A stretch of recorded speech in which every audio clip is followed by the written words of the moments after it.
ನಮಸ್ತೆ, welcome back to our another mini vlog. ಅಪಾರ್ಟ್ಮೆಂಟಿಂದ own ಹೌಸ್ಗೆ ಮನೆ ಶಿಫ್ಟಿಂಗ್ ಮಾಡಿದ್ದಾಯಿತು. ಶಿಫ್ಟಿಂಗ್ ಆದಮೇಲೆ ಫ್ರೆಂಡ್ಸು ಟ್ರಕ್ನ ತೊಗೊಂಡು ಹೋಗಿದ್ರು. ಸೊ ಅದನ್ನು ರಿಟರ್ನ್ ಮಾಡಬೇಕಾಗಿತ್ತು. ಹಾಗಾಗಿ ನೆಕ್ಸ್ಟ್ ಡೇ ಹೊಸ ಮನೆಯಿಂದ ಅಪಾರ್ಟ್ಮೆಂಟ್ಗೆ ಹೋಗಿದ್ದಾಯಿತು.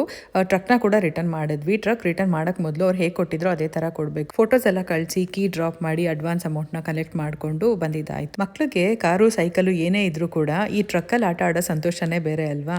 ಇಬ್ರು ಸೇರ್ಕೊಂಡು ಫೈಟಿಂಗ್ ಮಾಡ್ತಾ ಇರ್ತಾರೆ. ನನ್ನ ಚಿಕ್ಕ ಮಗಳಂತೂ ತುಂಬಾನೇ ನಾಟಿ. ಅಲ್ಲಿಂದ ನೆಕ್ಸ್ಟ್ ಫ್ರೆಂಡ್ ಮನೆಗೆ ಹೊರಟ್ವಿ. ಡೆಕೋರೇಷನ್ಗೆ ಅಂತ ಒಂದಷ್ಟು ಫ್ಲವರ್ ತೊಗೊಂಡು ಬಂದಿದ್ದೆ, ಅದನ್ನು ರಿಟರ್ನ್ ಮಾಡೋಕ್ಕೆ ಅಂತ ಹೋಗಿದ್ವಿ. ಹಾಗೆ ಬಿಸಿ ಬಿಸಿ ಕಾಫಿ ಮತ್ತು ಸಮೋಸ ಕೊಟ್ಟರು. ತಿನ್ಕೊಂಡು ಸ್ವಲ್ಪ ಹೊತ್ತು ಮಾತಾಡ್ಬಿಟ್ಟು ಮಕ್ಕಳೆಲ್ಲ ಆಟ ಆಡ್ಕೊಂಡು ಮತ್ತೆ ಅಪಾರ್ಟ್ಮೆಂಟ್ ಕಡೆಗೆ ರಿಟರ್ನ್ ಬಂದ್ವಿ.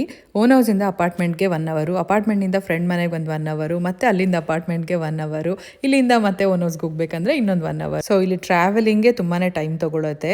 ಇನ್ನು ನೋಡ್ತಾ ಇರ್ಬೋದು ಅಪಾರ್ಟ್ಮೆಂಟ್ಗೆ ಬಂದಿದ್ದೀವಿ. ಅಂತೂ ಇಂತೂ ಈ ಸೊಳ್ಳೆ ಬತ್ತಿ ಜೊತೆ ನನ್ನ ಋಣ ಮುಗೀತು ಅಂತ ಹೇಳ್ಬೋದು. ಚಿಕ್ಕ ವಯಸ್ಸಲ್ಲಿ ಅಮ್ಮ ಸೊಳ್ಳೆ ಬತ್ತಿ ತೊಗೊಂಡು ಅಂತ